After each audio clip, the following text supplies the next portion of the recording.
Ahmedabad municipal કોર્પોરેશનની ચૂંટણીના હવે ગણતરીના દિવસ છે અને જે મતદાન મથકો ઊભા કર્યા છે એને લઈને થોડી વિસંગતતા ઊભી થઈ છે અને નારોલમાંથી એક એવી ઘટના સામે આવી છે કે નારોલ વિસ્તારમાં જે વસંત વિહાર સહિતની જે આજુબાજુની જે સોસાયટીઓ છે એમને જે બૂથને લઈને કોઈ સમસ્યા ઊભી થઈ છે ને શું સમસ્યા છે એ સ્થાનિક લોકો સાથે વાત કરીશું. આપનું નામ શું છે? રમણભાઈ, શું બૂથને લઈને તમારે શું તકલીફ છે, શું સમસ્યા આવી છે સામે? અહીંયા અમારા મંથન, વસંત વિહાર, રંગોલીનગર, આકૃતિની સોસાયટીઓ, આ બધી સોસાયટીઓમાંથી મતદાન માટે સાવાડીમાં મૂકવામાં આવ્યા છે. એટલે 2 કિલોમીટર કરતાં વધારે અંતર છે અને આવી કાળઝાળ ગરમીમાં લોકોને જવું બહુ મુશ્કેલ છે.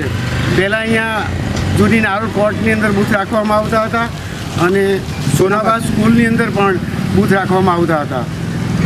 નારોલ ગામમાં પણ બૂથ રાખવામાં આવતા હતા અને અત્યારે પણ રાખેલું છે. અમારી બાજુની જે સોસાયટી છે એને નારોલ ગામમાં બૂથ આપેલું છે. જ્યારે એને અડીને જ આવેલી મંથન, વસંત વિહાર, ભગીરથ અને રંગોલીનગર અને આકૃતિની સોસાયટીઓને શાવાડીમાં આપવામાં આવ્યું છે, જેના કારણે થોડી મુશ્કેલી ઊભી થઈ છે.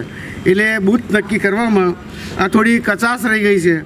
જેને માટે અમે અહીંના બધા રહીશો ની એક વિનંતી છે કે આ અમારા બૂથમાં ફેરફાર થાય અને નજીકનું જે સોનાબા સ્કૂલ છે અને એમાં પહેલાં બૂથ હતા તે બૂથ ચાલુ કરવામાં આવે એ મારી વિનંતી છે. હવે અહીંના જે સ્થાનિક મતદારો છે લગભગ 4-5 જે સોસાયટી હોય, ફ્લેટ હોય, એ બધું આવી જાય છે અને એમની મૂંઝવણ એ છે કે ગરમીનો પારો દિવસે ને દિવસે વધી રહ્યો છે. નારોલ કોર્ટમાં તો અત્યારે જો કે કામકાજ ચાલે છે એટલે કદાચ એ બૂથનો ફેરફાર કર્યો છે, પણ બાજુમાં જે સ્કૂલ આવેલી છે અને જે શ્રીજી સોસાયટીને જ્યાં બૂથ આવેલું છે ત્યાં આ લોકોને કેમ નથી ફાળવવામાં આવ્યું બૂથ, એ એમનો એક સવાલ છે.